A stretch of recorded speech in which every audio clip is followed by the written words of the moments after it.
I'm talking hella reckless, I won't even stress. Just kill him softly with my press, won't even address. They say it lonely at the top, but this the best shit ever. Hey, don't you see me out here shining, bitch, I'm barely flexing. I hear him talking hella reckless, I won't even stress. Just kill him softly with my press, won't even address. They say it lonely at the top, but this the best shit ever. And even if we die today, this shit gon' live forever. Live forever. Alright. Oh, better late than never this week, guys. My goodness. Not me throwing my mic. I hope this is centered. I've been meaning to record this all week. I didn't pick up the cameras, and then I just ran out of time. And you want to know why I ran out of time this week? Let's freaking dive into this. It's gonna be just like a little quick guy today.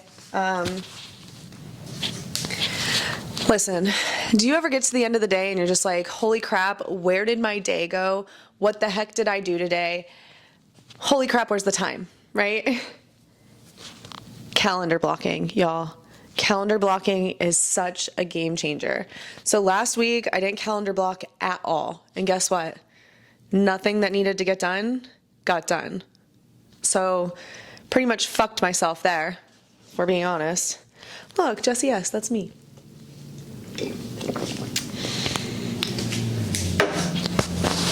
But for real,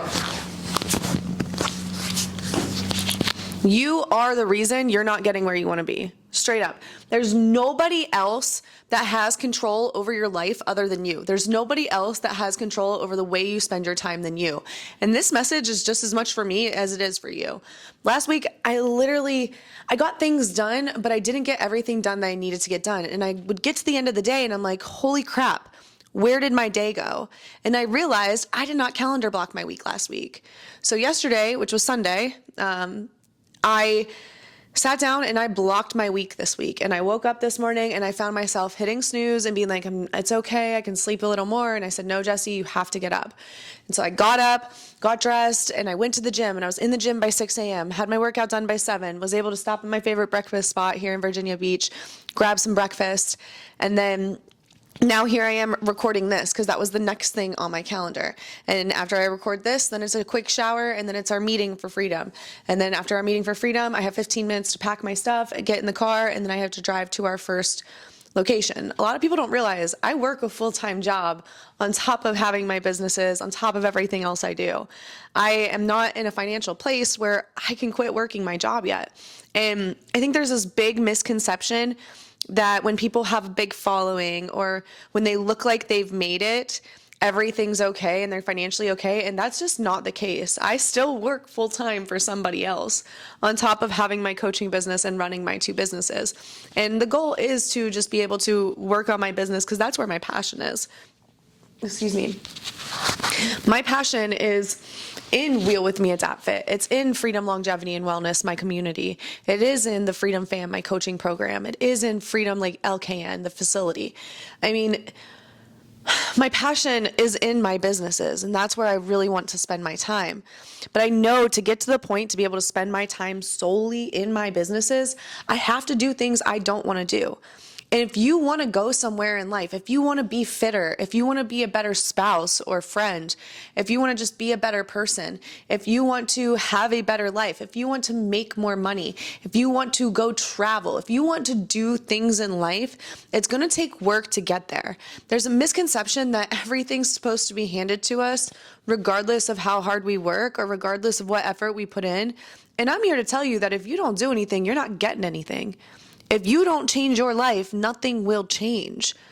And so until you are able to face that reality and say, hey, I'm unhappy here. You know what forced me to change? I got tired of being tired. If you go back on the YouTube and you look up frustrations of paralysis, it's me having a 7-minute meltdown after falling on the floor. And when I tell you falling on the floor was my biggest struggle, falling on the floor was my biggest struggle when I first got paralyzed. Man, I'm tearing up. I'm tearing up just thinking about it.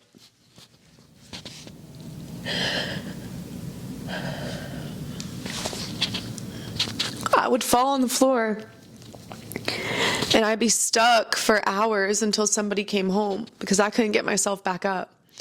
I would try and try and try, and I couldn't get myself back into my chair. And so then I would just lay there and sob, feeling so helpless and so worthless, and just this harsh reality of really what I had gotten myself into and what I had done to myself. And I remember I was so tired of feeling that way.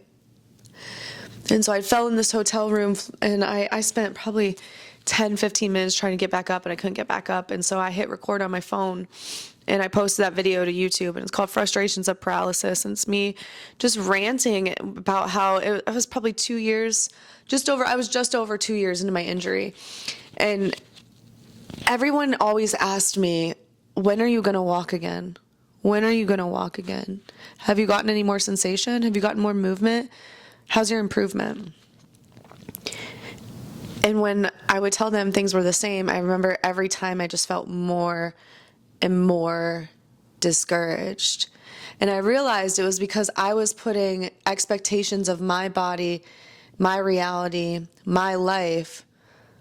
I was putting expectations on all of that based on other people's opinion on how my body should perform, how I should be operating in life. And so I'd fall on the floor and I'd feel so helpless. And I posted this video and I'm like, you guys are so worried about me walking again. I just want to pee on my own again. I just want to poop on my own again. And I was so real. And I definitely, that was a turning point for me because I was tired. I was tired of feeling tired. I was tired of feeling sorry for myself. I was tired of being the victim of my life.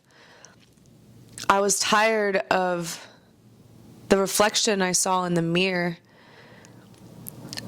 I never had self-love, even before my wheelchair. And the wheelchair broke me down to a place so dark that I didn't want to be there anymore. I wanted some light, and I knew that if I wanted to change my reality, if I wanted to change the way I looked at myself, I had to be that change. Nobody was coming to save me. Nobody was changing it for me. I was the only one who had control of my effort and attitude in that moment and moving forward. And it wasn't like it was just a switch and all of a sudden I was who I am today. It was one habit, one routine at a time. So I started listening to motivational speakers and YouTube videos, right? And it was a lot of like, I love Eric Thomas, E.T. the hip hop preacher. I listened to him a lot in the beginning. I loved his content back then. We're talking 2017 or so. And around the same time, because I was listening to him, I got introduced to Inky Johnson and Lisa Nichols, and I resonated with them as well. And so I'm like, if they can do it, I can do it. I didn't come from poverty. I came from a higher, lower class, lower middle class family for sure, but I didn't come from poverty where we didn't know how we were going to eat. We had moments, but it was never that bad, right? I finished high school. I had opportunities. I was the one who made choices in my life that completely derailed my life. I was the one who was responsible. And that was the biggest lesson I learned, because we're so often trying to project our struggle and our hardship on other people and placing blame, rather than taking that responsibility for our life and saying, you know what? I may not be able to change my physical state. I may not be able to change this vessel that I was given to live this life, but I can change my perspective of it. I can change my mindset around it. How do we change our mindset? We change our habits. We change our environment. We change what we consume. We start being active. We make better choices. And I think a lot of times when we start, dieting is the biggest one. I'm a nutrition coach. That is my jam. That's what I love. I love food. I love everything about food. I love teaching people about food, teaching people how to make food work for them. And the biggest thing when I start coaching someone is getting them to understand that you're not taking anything away. You're not restricting yourself. It's not that you can't have these things. It's that you're making better choices so you can have something else. It's a trade-off. And I think we look at it as restrictive and like we're taking something away, but in reality, we're trading something out for something better. So would you rather have that little hit of dopamine, that little hit of feel good right now? Or would you rather put that off for a second so it's an even bigger one later? You have to ask yourself that question when you don't feel like doing the things like calendar blocking, like getting out of bed when your alarm goes off, like making better choices on eating. You know, I could have got coffee with some s'more stuff in it. There was like this marshmallow whip stuff with some chocolate and all the things. And I was like, no, that's not constructive to where I'm going. That's not constructive to who I want to be. So I have a coffee with milk, cinnamon, and honey. Which is absolutely delicious, honestly. Like, this is my go-to type of coffee anyways. You have control of your life, man. You have control of the person you can become. But it's up to you to make that decision to be the change you want to see in the world. Until you are able to start making better choices, just one a day. Nikki and I's mission for Wheel With Me and Dad Fit, 1% better every day. That's it.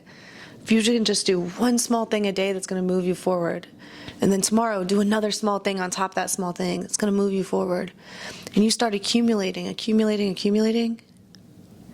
you'll get to right where you want to be.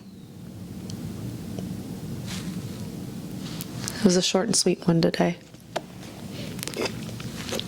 Y'all have a good one. We'll chat soon. I really, in the future, there's going to be a really heavy nutrition focused podcast. I know I've been doing a lot of mindset, but you've got to have the mindset to do the nutrition side. But the nutrition's really, that's the meat and potatoes. No pun intended about what I love about life. If you gain some value today, you know the drill. Share this with a friend. Give it to them directly. Send them the link. Say, hey, I really like this podcast. I think you will too. Hey, this really resonated with me. I think it will with you too. Because that's how this grows. I don't really have ads for anything except for the things I like. American Brew, Virginia Beach is where it's at for breakfast and coffee. Awaken Inside the Gym is where I got my pump on this morning. And Google Calendars is where I block my calendar. All right, y'all have a good one. Oh my gosh, that was funny. Okay, Jesse Strawham.